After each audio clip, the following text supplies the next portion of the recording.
Welcome back to Books and Brews, Tales from the Frozen Tundra, where Packer stories are poured one pint at a time. And we are broadcasting live from inside Dreckiord Studios right here in Green Bay, Wisconsin. We absolutely are. And if you are, keeping track of the exact drop time for this deep dive, it is precisely 4:20 p.m. Central Time on Friday, June 19th, 2026. Honestly, you can practically feel the collective sigh of relief across the whole city right now. Oh, for sure. I mean, we had those really heavy, wild storms rolling through earlier this week, but the energy outside the studio today has just completely shifted. It really is beautiful out there. It's right around 73 degrees with a real feel sitting right at 72. Perfect summer weather, really. Exactly. We've got these gentle west-northwest winds at about 10 miles per hour, and, the moderate cloud cover is breaking up, so we're getting these gorgeous intervals of sunshine. And that rain chance has dropped all the way down to, I think, 13%. Yep, 13%.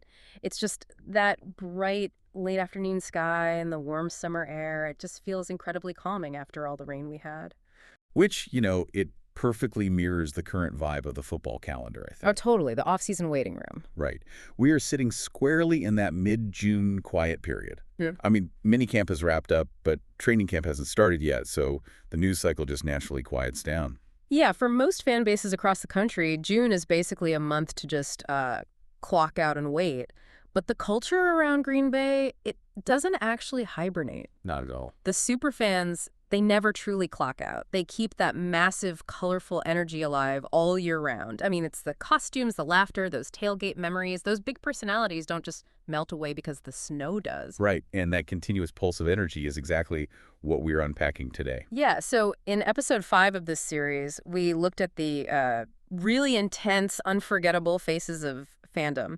But for episode 6, which is titled The Joy of Titletown, by the way, we are turning the dial entirely toward the flip side of that intensity. The joy, the humor, the color. Exactly. The silliness. We are looking at the people who make game day feel just vibrantly alive before the kickoff even happens. And we are drawing all these stories from the upcoming source book, Tales from the Frozen Tundra Superfans of Titletown. Yes, and I really want to put this on your radar right now because as of this deep dive, there are exactly 27 days left to support the Kickstarter campaign for the project. Time is definitely ticking. It is. And you really need to know this is an all-or-nothing mission. The project has to hit its $3,000 goal to fund the printing of the book. Which means if it falls short by even a single dollar, nobody is charged. Right. Nobody gets charged, but the project gets zero funding. It just doesn't happen.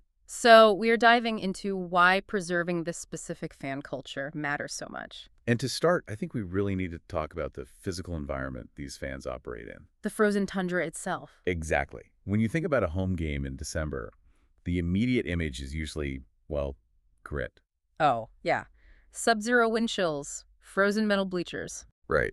And a very intense hyper-tribal atmosphere. Yeah. I mean, let's be honest. It is not naturally a welcoming environment for an outsider. It sounds like an Arctic survival test, honestly, which is actually why our first Books and Brews pairing today feels almost completely contradictory to that harshness. What do we have today? So I am currently holding a mug of the Clown Car Cocoa. Okay, that sounds amazing. It is so good. It's a really rich hot chocolate made with dark cocoa and vanilla, but... and here's the best part. It is buried under a literal mountain of whipped cream. Oh, wow. Yeah, whipped cream, rainbow sprinkles, a caramel drizzle, and just a tiny pinch of sea salt. It is playful, it's sweet, bold, and literally impossible not to smile at. Which completely undercuts the freezing weather outside. Exactly. It undercuts the tension, which is the exact same strategy used by our first superfan today, Greg Jenss, or, as most people know him, the Titletown Clown. The Titletown Clown. Honestly, the craziest part about Greg is that he didn't even set out to become this cultural institution. No, it started with the $20 bet. Right. He was already a diehard fan, taking regular trips up to the games. But one weekend, fueled by some brotherly trash talk and maybe a few adult beverages. Just a few. Just a few.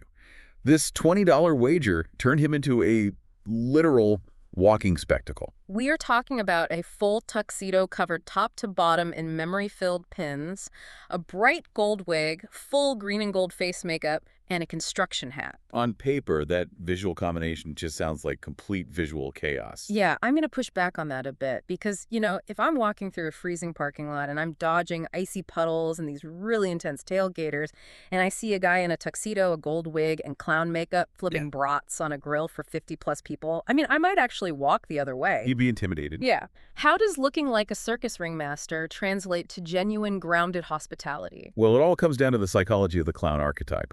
Greg doesn't use the costume to demand attention. Okay, so what is it for? He uses it as a highly specialized social tool to drop your guard. Think about it. When you see someone willing to look that utterly ridiculous for the sake of the team, the tribal hostility of a football game just sort of evaporates. Oh, I see. It's hard to be aggressive when a clown is offering you a hot bratwurst. Precisely. It short-circuits the typical aggressive sports fan dynamic. So it's like a social cheat code for the parking lot. That is exactly what it is. And Yeah. Greg takes that responsibility very seriously. He actually doesn't even refer to himself as just a superfan. What does he call himself? He considers himself a fanatical, which is a direct nod to the PFUFA spirit. Well, let me pause you there because for anyone listening who isn't deep in the tailgate lore, PFUFA isn't just some casual fan club. No, not at all. It's the Pro Football Ultimate Fan Association. It's an incredibly prestigious nationwide organization of superfans that functions almost like a fraternity of charity. Right. To be recognized by them means you aren't just putting on face paint and yelling. You are actively giving back to your community. Yeah. Which Greg definitely does. He actually won Jose Cuervo's most outrageous Packers fan contest once. Which is a huge deal. It is. But that's not his real legacy. His actual legacy is the charity work and the community he builds in that parking lot. The costume isn't a mask he hides behind. Right. It's a mechanism to make everyone feel welcome. Even rival fans wearing opposing jerseys who might be feeling, a bit nervous walking into enemy territory. He makes them feel completely safe and seen. It's just fascinating that the wildest, most chaotic costume is actually the anchor for the most welcoming environment. It really is. And, preserving that localized parking lot history is exactly what this whole Kickstarter is about. The Tales from the Frozen Tundra Superfans of Titletown book features original interviews and photos of 21 different superfans just like Greg. It's a massive collection. It is. It's over 400 pages of these real Packers fan stories. But again, it only gets printed if that Kickstarter funding goal is met. So we've got Greg using a classic, almost vaudevillian clown persona to neutralize the aggression of the adult fans. But that leaves a really big question. How does this intense, gritty fan base renew itself? How do you bring a 5-year-old into a chaotic, freezing tailgate environment without terrifying them? Oh, normally you just layer them in 4 different snowsuits and hope they don't cry. Basically, yeah. But one fan found a much better way, and that actually brings us to our second Books and Brews pairing today. Oh, I'm excited for this one. You should be. It is the Minions Dirty Banana Frap. Okay, a dirty banana frap. Walk me through it. So imagine a frozen coffee drink that's inspired by a dirty banana cocktail, but, totally family friendly. Nice. It's cold coffee, fresh banana, vanilla, heavy cream, all blended up with crushed ice. And then it's finished with this incredibly sweet golden drizzle. Wow. Sounds like a goofy, sunny banana milkshake. Wearing green and gold fan gear. It is cheerful, it's creamy, and so easy to enjoy, which perfectly embodies our next fan, Brian Neubauer. Better known as the Green Bay Minion. Yes. So Brian steps into these intense tailgates wearing a bright yellow face, oversized signature goggles, and classic blue overalls. He looks exactly like he just walked right off a movie screen. He really does. But here's where it gets really interesting to me. Why a minion? What do you mean? Well, the local culture has so much of its own distinct history, right? The cheeseheads, the Lombardi hats, all that stuff. So why bring a modern, literal cartoon sidekick into that historic space? Because a minion is universally understood by kids as safe and goofy. Think about a child's perspective in that parking lot for a second. Okay, yeah. They are waist-high in a sea of towering adults. Adults who are wearing heavy winter coats, yelling loudly, drinking beer, throwing footballs around. It is complete sensory overload. That would be terrifying for a kid, honestly. Exactly. But then, through the crowd, they spot a minion. Oh, wow. And to a kid, there's no guy in a suit. They literally think they are meeting a real minion who just happens to be a fan. right? It bridges that generational gap instantly. It gives families an anchor point.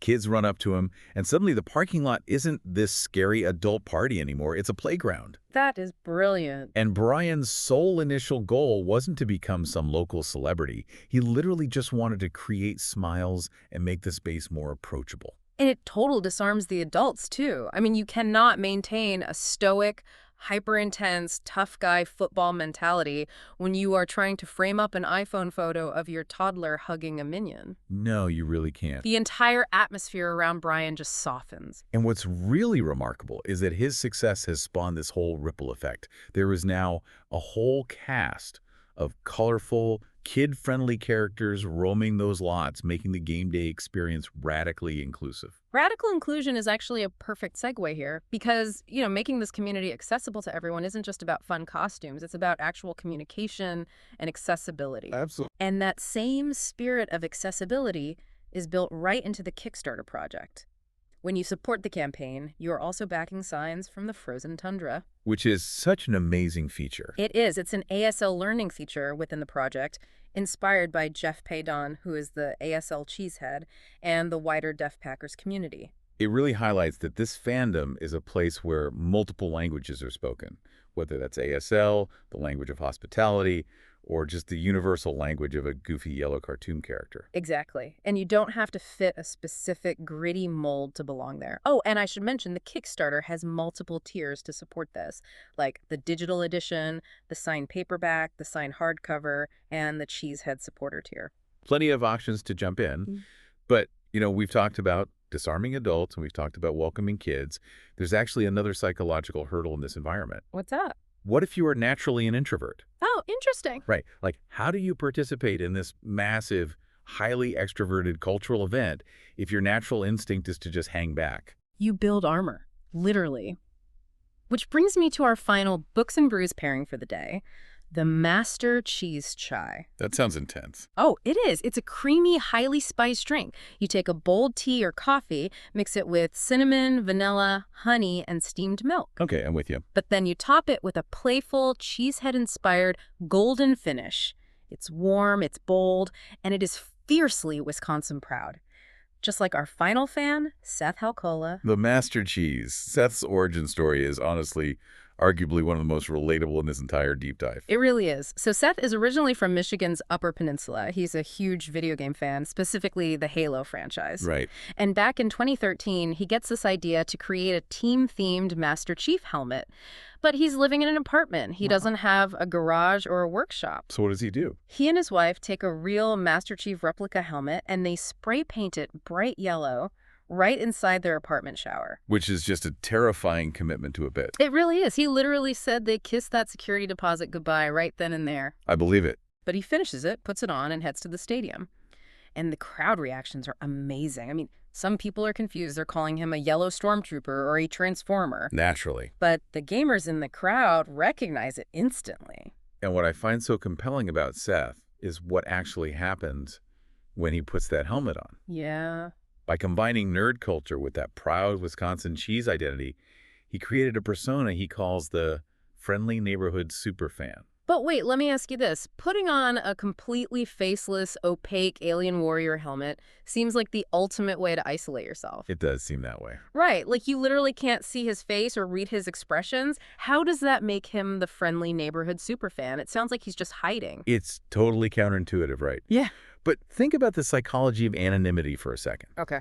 When Seth is just Seth, he might feel the normal social friction of walking up to strangers at a tailgate. Yeah. That natural hesitation.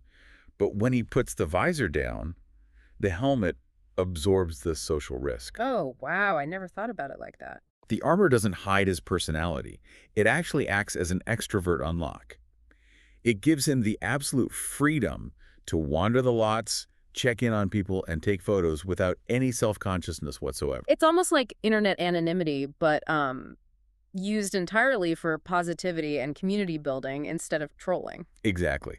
The helmet takes the pressure off of him and puts all the focus on the character. That makes so much sense. And it's really important to note that Seth keeps his priorities very grounded. I mean, he loves the Master Cheese persona, but he considers himself a husband and a father first. Yeah, his real-life family comes first. Right, especially his 3-year-old daughter. The costume is a tool for joy, but it's not an escape from reality. I love that. I really do. And, for anyone listening who wants to dive deeper into these specific tailgate experiences, the Kickstarter has some incredible reward tiers to facilitate that. There are some great ones.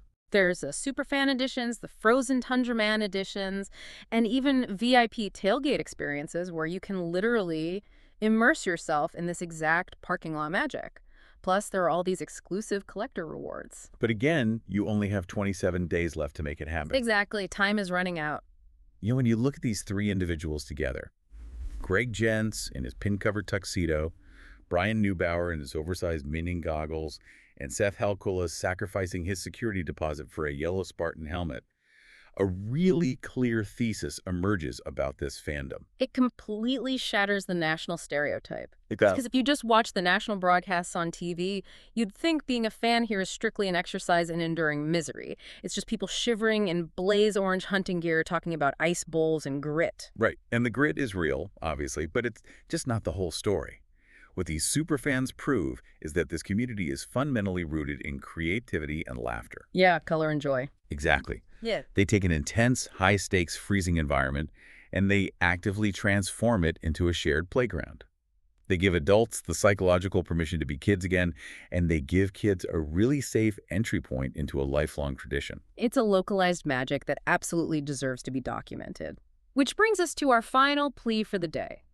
There are exactly 27 days left to support the all-or-nothing $3,000 goal for the Kickstarter campaign. It's an all-or-nothing model. Yes, the math is incredibly simple. If it doesn't hit the goal, the book does not get printed, nobody gets charged, and these incredible 400 pages of joy stay locked on a hard drive forever. So please head over and show some support. And we're definitely not done exploring the depths of this parking lot hospital. Well, are even close.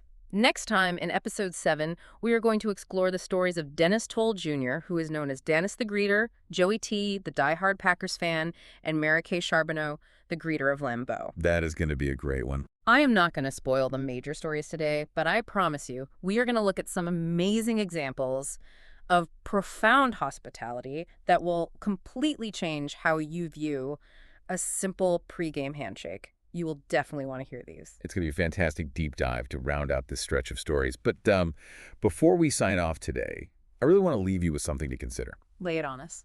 We spent a lot of time today talking about how costumes function as social tools. So I want you to think about your own life. If wearing green and gold face paint or a spray-painted apartment shower helmet gives these superfans the ultimate permission to be their most joyful, extroverted selves, what is the helmet or paint you use in your own life to unlock that kind of fearless connection with strangers? Ooh, that is a really great question. We all have some kind of armor we use to feel brave in a crowd, don't we? We do. Find your yellow helmet. Thanks for hanging out with us in the waiting room today, everyone. We will catch you on the next deep dive.